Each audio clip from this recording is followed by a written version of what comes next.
এই হচ্ছে আমার হুলো, এর নাম হচ্ছে অলিভার। অনেক বড় হয়ে গেছিস, স্কুলে থাকতে চাস না তুই না?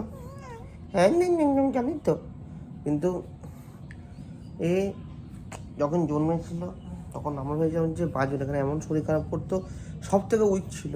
ওই বাবারে যাওয়ার চেষ্টা করছে বাবা, এই যে ওই দেখ ওই দেখ ওই দেখ তোকে দেখ, উড়ি বাবার কোথায় আছে, ওরে বাবার ওরে ঠিক আছে ঠিক আছে, দাদা দাদা দাদা ছাড়, ছেড়ে দেবো ম্যাও। গলার আওয়াজটা কি মিষ্টি না, পুরো মনে হচ্ছে না বাচ্চাদের আওয়াজ ম্যাও। হ্যাঁ জানি তো, কিন্তু এটা বহুত বদমাইশ, খালি ওপাড়ায় যায়, ওপাড়ায় গিয়ে রাত্রিও থাকে না। আগে রাতেরা ঘুমোতে, এখন সারা রাত্রি বাইরে কোথাও ঘুরে বেড়ায় ভগবান জানে, সারা রাত্রি এদিক ওদিক ঘুরবে, সকালে এসে পরে পরে ঘুমাবে, খরগোশের মতো, পুরো খরগোশ। আমার র্যাবিট, আমার র্যাবিট, পুরো র্যাবিট। এই তো হুলু দেখে নিল লোকে, র্যাবিট আমার ম্যাও। যাও।